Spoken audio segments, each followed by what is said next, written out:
왜 이렇게 자기들 마음대로 지금 국정 운영을 이렇게 하고 있는지, 저 사람들 머릿속에 뭐가 들어있는지 궁금합니다. 윤석열이라는 어떤 생명체가 대통령이 되겠다시고 나왔을 때 저 사람은 뭘 하기 위해서 대통령을 나온 것인가에 대해서 궁금해 하셨어요. 근데 그거에 대해서 지금까지도 확인된 바가 없어요. 이게 뭘 하자고 지금 대통령을 하겠다고 하는 것인가. 그냥 드러나는 현상으로만 봐서는 술을 먹는 데는 굉장히 진심인 것 같은데, 그런 말씀들을 하시잖아요. 지가 제일 상석에 앉아서 술 마시려고 대통령 하고 싶어 했다. 오죽하면 그런 말씀을 하시겠습니까? 나라를 이끌어가겠다는 사람이 뭘 하겠다는 건지가 보이지가 않으니까 국민들이 더 모욕감과 모멸감을 느끼시는 건데, 그동안에 해봤고 할 줄 아는 게 이제 수사라는 형식을 통해서 사람을 올감에 가두는 거, 그것만 해봤죠. 그러니까 본인이 검사 시절에 공언한 것처럼 수사권을 가지고 보복하는 깡패짓거리만 하고 있고, 그 깡패 무리이다 보니까 그 깡패에 소속돼 있는 똘마니들한테 자리를 나눠주는 걸로 이제 대통령의 권한을 최대한 행사하려고 하는 것이고, 더군다나 저는 가장 기가 막혔던 것은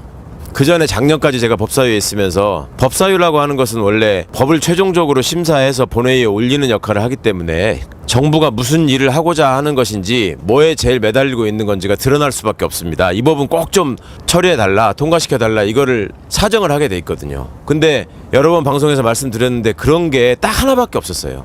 이건 반드시 해야 된다라고 사정했던 법이 만 나이로 통일하는 거.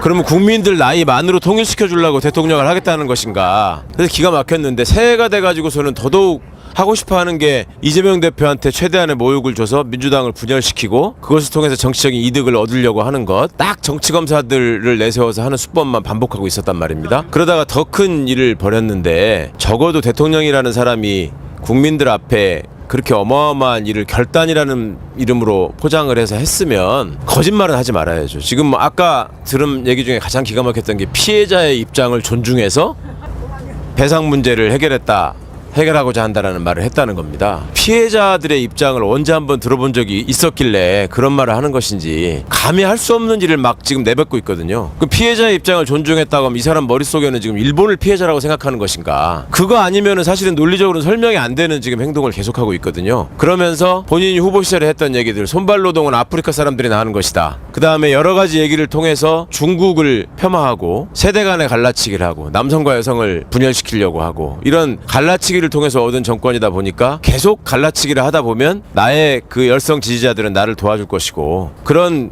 사람들을 바탕으로 해서 소위 개돼지 정권을 얼마든지 이어나갈 수 있다고 생각하는지 모르겠습니다. 그러니까 국민들의 수준이 그만큼 높아져 있다는 사실을 모르는 것 같고요. 하물며 머릿속에 갖고 있는 역사인식은 물론이고, 노동에 대한 인식, 뭐 경제 문제에 대한 현실인식, 이런 것들이 너무 없다 보니까 지금 수출이 계속 지금 적자를 기록하고 있습니다. 이런 적이 없었거든요. 그 다음에 북한의 무인기에 의해서 용산 상공이 뚫렸습니다. 본인이 그토록 좋아하는 천공 때문에 그렇게 방치했는 건지는 모르겠는데, 진짜로 천공이라는 님에 하늘이 뚫렸다는 거 아닙니까? 윤석열 때 들어와가지고 천공을 흠모하다 보니까 하늘이 뚫리는 일까지 벌어지고, 이런 방구 사과도 없고 미안한 마음도 없고, 결국 이 사람은 대통령의 자리가 얼마나 막중한 것인지, 그것이 무엇을 위해서 존재해야 하는 것인지를 지금 모르고 있다. 이것을 일깨워주기 위해서라도 국민들께서 피곤하시겠지만 힘드시더라도 관심을 잃으셔서는 안 되겠다 하는 말씀을 저희가 드릴 수밖에 없고, 그런 차원에서 저희가 지금 천막치고 바깥에 나와 있는 것뿐만이 아니라 앞으로 이 사람들이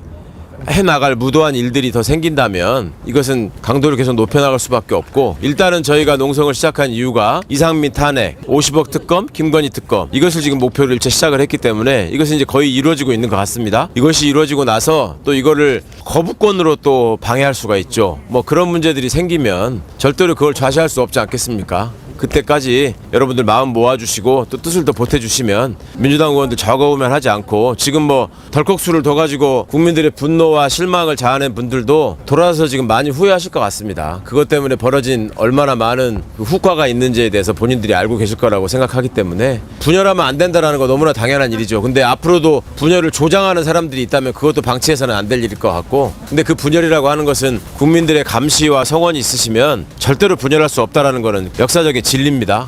꼭 잊지 마시고, 지겹고 좀 참담하시더라도 우리가 눈길을 거두면 저것들은 더 좋아한다, 그리고 끼리끼리 더 해먹는다, 이런 마음을 꼭 잊지 않으셨으면 좋겠습니다. 네, 고맙습니다. 네.